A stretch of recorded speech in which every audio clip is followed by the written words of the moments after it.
Hello everyone and welcome to South Park in the London Borough of Redbridge, and in particular welcome to our tiny forest project. Can I start, Beth, by asking you, could you give us some information about the kind of philosophy of the project and its sort of Japanese origins? Yeah, so tiny forests, the idea behind them is to bring a really small but wild patch of nature to urban areas across the UK, and along with that bring opportunities for wildlife but also opportunities for people as well. So we're bringing a miniature forest, so hopefully that will provide some environmental services to the local surrounding area, but also lots of engagement and education opportunities for people. So opportunities to learn about some of the challenges we're facing as society today, but also ways that we can implement solutions as well, and also just provide a really high quality green space for people living in urban centres as well. Yep, so as you mentioned before, Tiny Forests is based on a planting methodology called the Miyawaki method. So this was initiated back in the 1970s by a Japanese botanist called Professor Miyawaki. And so he had studied in his early career in Germany and studied a concept called potential natural vegetation. So that's looking at the vegetation that would have existed in an area if there had been no human influence. And so where he did find examples of it was around their ancient shrines. So in Japan, a lot of the villages have an ancient shrine, and that's surrounded by forest, which has been protected. And so that forest is an example of ancient vegetation.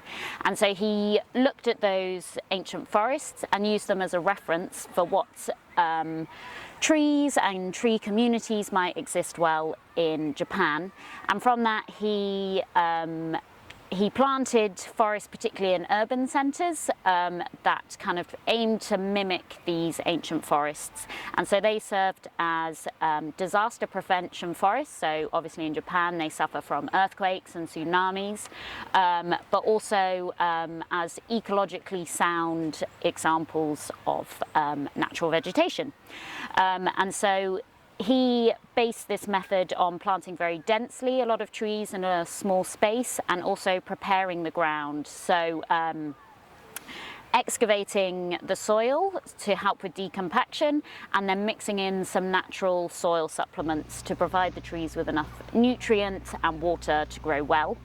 And from that, hopefully the end point is accelerated forest development. So instead of it taking several centuries for a forest to fully develop, you shorten that time scale. So by planting densely and giving them a helping hand in the beginning, hopefully the trees grow a bit quicker and we can get to that kind of established forest state a bit quicker. So that's the methodology that we base our tiny forests on. What about your hopes for the future? So this is a great example of all the tiny forests that we have around the UK so far, and really hope that this is part of the community, that the community enjoys it and gets to use it and watch it grow, and really find their own personal connections with the tiny forest.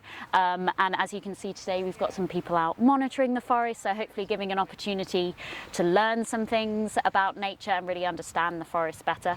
And so hopefully, especially for young people, it's an opportunity to watch nature grow literally before their eyes, which is really exciting. And so as the project as a whole, we currently have 17 tiny forests all across the UK, and we have quite ambitious plans to plant more in the coming years, and also in parts of Europe as well. So the fact that all the forests are of a similar size and having the same methodology of how they're implemented makes a really good setup for a scientific experiment as well. Sounds exciting. Well, thank you very much for giving us all that very, very comprehensive information, and for spending your time with us today. Thank you again. Thank you very much.